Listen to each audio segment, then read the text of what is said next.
ከዚህ በኋላ በሄድኩበት ሁሉ እናገራለሁ፣ ሰው ቢሰለችም ባይሰለችም።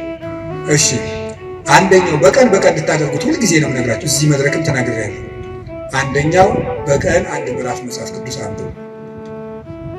ሁለተኛው በቀን ቤተክርስቲያን ሳትገቡ አትዋሉ። እንደውም ከዛሬ በኋላ በሰበኩበት ሁሉ ለመናገር ነው ቃል የምገባው እግዚአብሔር ይረዳል።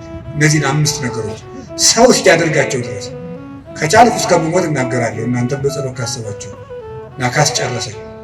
ስለዚህ የመጀመሪያው አንድ ምዕራፍ መጽሐፍ ቅዱስ በቀን አንብቡ። ሁለተኛው ቤተክርስቲያን ሳትገቡ አትዋሉ። በቀን መግባት የማያስችል ተፈጥሯዊ ግዳጅ ከገጠማችሁ ደጅ ላይ ቆማችሁ ሄዱ። ሶስተኛው በሳምንት አንድ ቀን ቢያንስ አስቀድሱ፣ ውስጥ ገብታችሁ በሳምንት አንድ ቀን ቢያንስ ማለት ነው። አራተኛው ንስሐ ግቡ። ንስሐ እንደውም ምንድን ነው የምትባለው? ሌላኛይቱ ከእግዚአብሔር የተሰጠችን ልደት ናት ይባላል። አንድ ልደት ከእናት አባት ተወለዳል። ሌላ ልደት ደግሞ በጥምቀት እንደገና እሷ ስትደበዝዝ ደግሞ እግዚአብሔር በንስሐ ልደት ሰጠ። አዳም ከሔዋን እሱን የመሰለ ልጅ እንደወለደ ይላል አረጋዊ መንፈሳዊ የተባለ ሊቅ። አዳም ሔዋን ከምትባል ሚስቱ እሱን የመሰለ ልጅ እንደወለደ ክርስቶስ ከንስሐ ማኅፀን እሱን የመሰሉ ልጆችን ይወልዳል። ደስ አይላችሁም? እዚያ ንስሐ ማኅፀን ውስጥ ገብተን እንደገና ክርስቶስን የመምሰል አባታችን እግዚአብሔርን የመምሰል እድል አለን። እሱ የመንፈስ ቅዱስ ጉልበት ስለሆነ ነው። አቤቱ ጉልበቴ ሆይ እወድሃለሁ እንድንል የፈለኩት። ንስሐ ግቡ። የመጨረሻው ጸልዩ። ሳትጸልዩ አትብሉ፣ ሳትጸልዩ እቤት አትውጡ። ብትችሉ ስግደት ስገዱ፣ ጥቂት ስገዱ። ትንሽ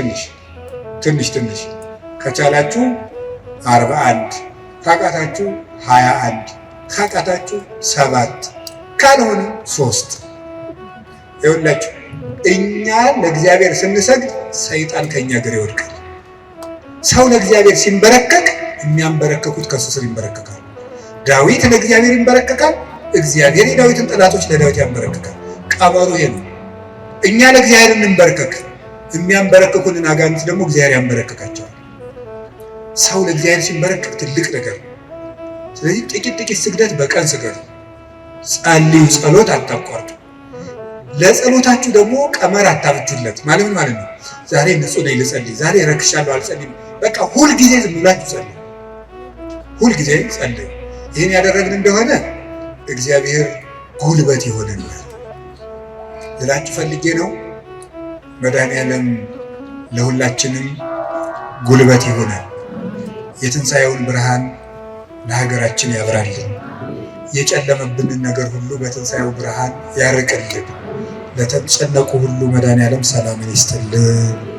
አቤቱ ጉልበቴ ሆይ እወድሃለሁ። ወስብሐት ለእግዚአብሔር።